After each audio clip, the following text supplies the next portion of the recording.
Au départ, sur la distance de 2875 mètres, le favori, c'est le plus riche, hein, c'est Diable du Vivier. Il apparaîtra sur notre deuxième tableau. Il est drivé par Jean-Michel Bazir. Dans la première partie, on a quelques outsiders et un poulain en vue, Denis Dosson, qui reste sur des performances très intéressantes. C'est un poulain qui semble encore avoir une bonne marge de progression, tout comme Doumicha, le numéro 5. Et puis donc en deuxième partie de tableau, le 12 Diable du Vivier, le 11 Dornado, le 10 Dusty de Guess sont également des concurrents qui auront des ambitions dans cette épreuve. Eh bien écoutez, on va retrouver tous ces concurrents, on va poursuivre l'analyse, c'est parti.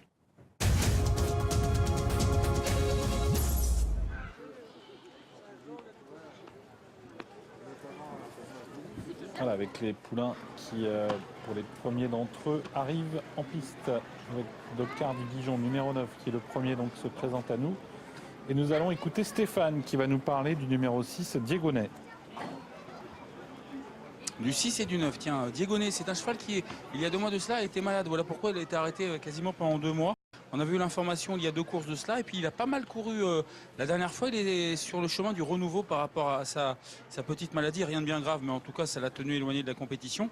Et donc, c'est un sujet qui a un peu de qualité, qui fait de bons chronos sur les longs parcours. Ça peut être un 3e, 4e possible parce qu'il est sur la montante, ce numéro 6, Diegonnet. C'est ce que m'a dit en tout cas Gérard Cognier. Donc, info par rapport à ce numéro 6. Et le 9, Docard du Dijon, est en forme. C'est ce qu'a dit Patrick Ploquin. Maintenant, il y a un bon lot, mais au fil des courses, il s'améliore. Bon, un petit peu comme le 6 Diegonnet, c'est un 3e, 4e possible, c'est 9 Docard du Dijon, donc info de Patrick Ploquin. Oui, ils viennent, c'est vrai, sur un second rideau. Hein, si on devait faire un choix hiérarchique, ils viennent plutôt sur une seconde ligne, avec les principaux favoris qui semblent avoir tout de même des atouts supérieurs aux concurrents que vous venez de citer.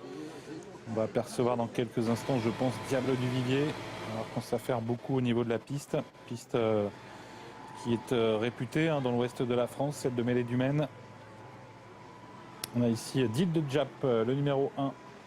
Poulain qui a dû décevoir son entourage cette année car il n'a pas réussi à prendre d'allocation. Aujourd'hui, c'est Mathieu Bautier qui lui est associé.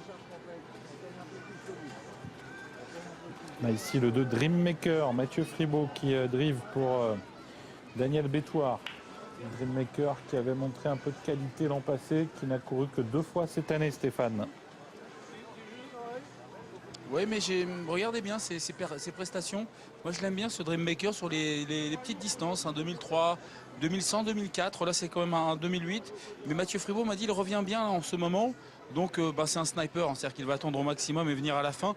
Parce qu'il a quand même un bout vite assez intéressant. Si la course n'est pas sélective, c'est un cheval qui peut placer sa pointe de vitesse finale. Emilien Rollin, on a un peu discuté du 5 Doumicha.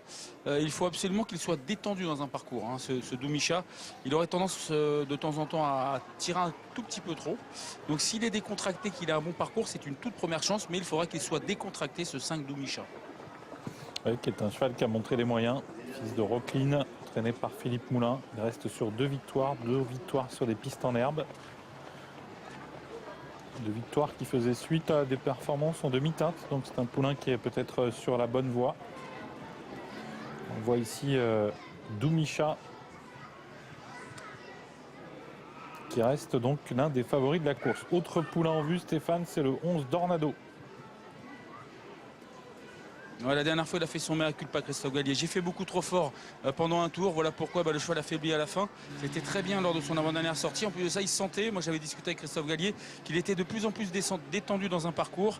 Donc là, il m'a dit au moins ça l'a ouvert pour aujourd'hui, hein, Dornado. Donc s'il est détendu, c'est un cheval qui peut finir à l'une des 3 premières places. On a bien né, puisque sa mère est une sœur de Jacques de Bellouet. Ici, c'est le 4 Denis Dosson, dont nous parlions tout à l'heure. Il est associé à Louis Baudouin. Louis Baudouin qui le connaît bien, puisqu'il a remporté 2 courses avec lui. Il a gagné à Amiens, au Mont-Saint-Michel, des pistes corde à droite. Et en dernier lieu, il n'a pas été chanceux à Cabourg. Il a été victime de quelques vagues dans la phase finale et s'est montré fautif. Stéphane. Diable du Vivier a été disqualifié. À 2 reprises, le fils de Jean-Yves Lécuyer m'a donné quelques petits renseignements importants. Alors, il n'a pas changé grand-chose au niveau des harnachements, mais il a changé quelque chose au niveau de l'entraînement. Il a un peu plus travaillé, le Diable du Vivier. Alors, est-ce que ça va faire la différence? Mais il m'a dit que c'est un cheval qui a vraiment pas mal de classe. Il est un petit peu au-dessus du lot s'il ne fait pas de faute. Maintenant, voilà. Est-ce que ça va être la bonne option? de l'avoir travaillé un peu plus pour qu'il ne fasse pas la faute et qu'il montre son véritable potentiel. Écoutez, on va le savoir, à l'issue de la course. Oui, issu de la souche maternelle de Jean-Baptiste Duvivier, ce poulain, Diable du Vivier, un fils d'Orlando Vici. Et sa grand-mère donc est une sœur de Jean-Baptiste Duvivier.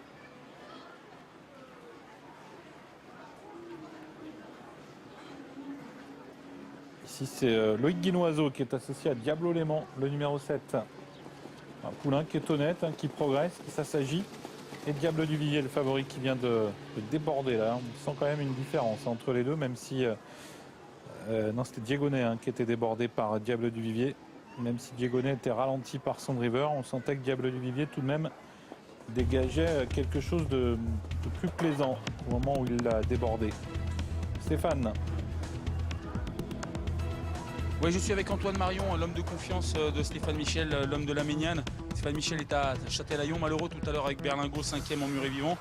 Antoine, le 10 de Steve Gaze, déféré des postérieurs aujourd'hui, est capable de finir dans les 4 premiers d'après vous? Ah oui, c'est un élément de qualité. Il a été malheureux 2 fois. Il aurait été 2 fois 3e à Cabourg et à Royan. Donc non, là, ça lui arrive de se louper, quoi. S'il se loupe pas, oui, c'est une bonne chance. Par contre, il faut attendre. Si possible, si personne veut aller devant, il peut aller devant. Mais oui, c'est mieux d'attendre avec lui. Merci Antoine.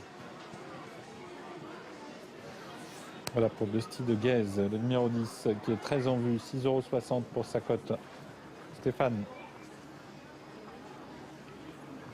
Oui, en ce qui concerne le 7 Diablo Léman, Loïc Guinoiseau et Dominique Le Faucheux le trouvent de mieux en mieux. Hein. Souvenez-vous, en début d'année, des fois il faisait des petites fautes. Il a pris un peu de force. Nous sommes à 3 minutes du départ, 3 minutes du départ de cette 4e course. Et là, c'est ce que m'a dit Loïc Guinoiseau, il est plus souple, il a pris un peu de force et en ce moment il est en train de montrer son réel potentiel. Donc il est confiant Loïc Guinoiseau. Donc info par rapport à ce numéro 7 Diablo Léman qui a pris de la force et qui devrait répéter ses bons résultats. Écoutez, on va le suivre, hein. On l'a vu s'échauffer tout à l'heure. Dornado, le voici, hein, je vous le disais, c'est un poulain qui est de belle origine, puisque sa mère est une sœur du champion Jacques de Bellouet.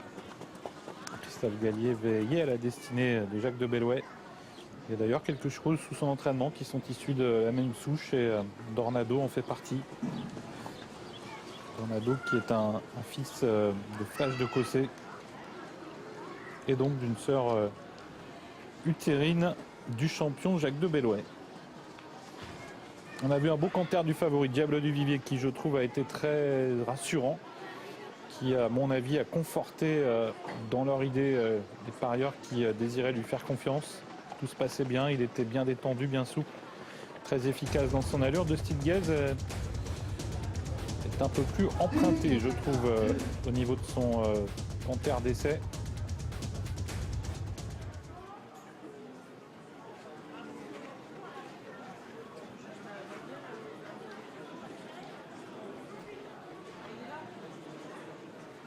Et on va pouvoir passer sous les ordres. Un beau cheval noir, hein, le favori Diable du Vivier. Jean-Michel Bazir lui est associé. Jean-Michel Bazir qui a gagné tout à l'heure la première course avec Blue Label.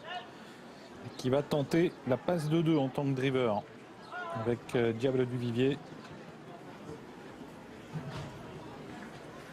La position étant menée par ce numéro 4, Denis Dosson, par Dusty Gaze qui est très joué lui aussi.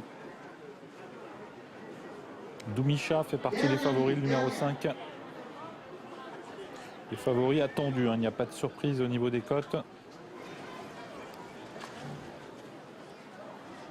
Et on va voir s'ils peuvent confirmer cette confiance en course. On a vu qu'il y avait pas mal de monde à Mêlée du Maine. Semi nocturnes qui ont souvent beaucoup de succès. Hein. L'hippodrome qui se situe entre Laval et Sablé-sur-Sarthe.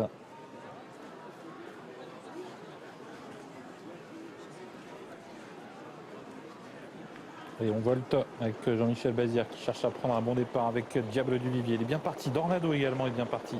Le numéro 11. Il est même parti plus vite que le favori Diable du Vivier. Il y a également Dreammaker dans le groupe de tête et une faute de l'As d'Île de Jap. Avec toujours le 11 qui a l'avantage et Diable du Vivier.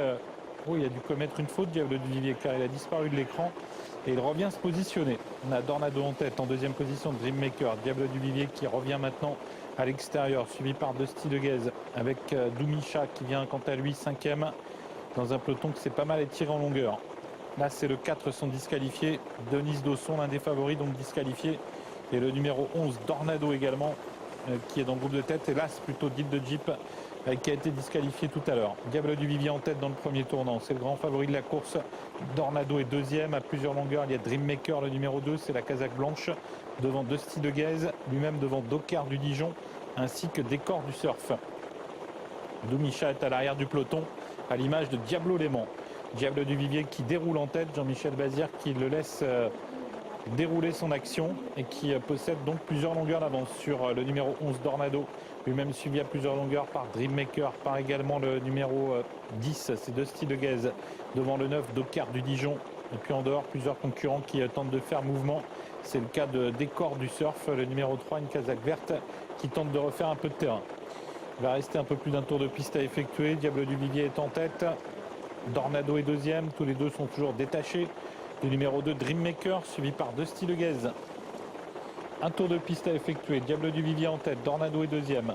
En troisième position, il y a Dreammaker, suivi par Dusty Deguez et par Docard du Dijon, devant également le 5 Doumicha, ainsi que le 7 Diablo Léman. On va se diriger vers le dernier kilomètre, avec toujours l'avantage pour Diable du Vivier devant Dornado.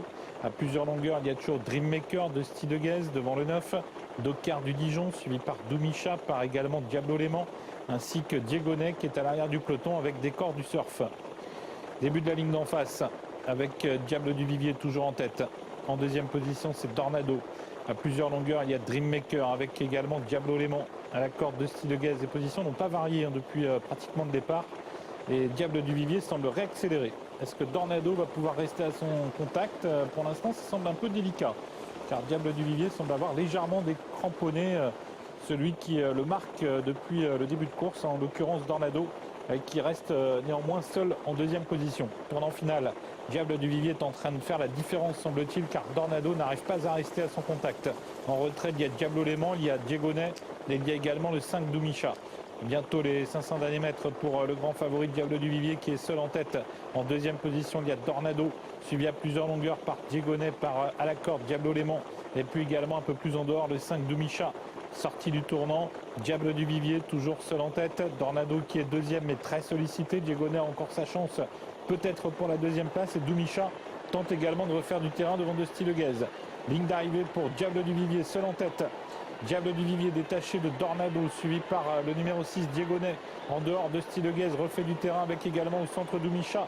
Diable du Vivier toujours seul en tête. Dornado qui est toujours deuxième.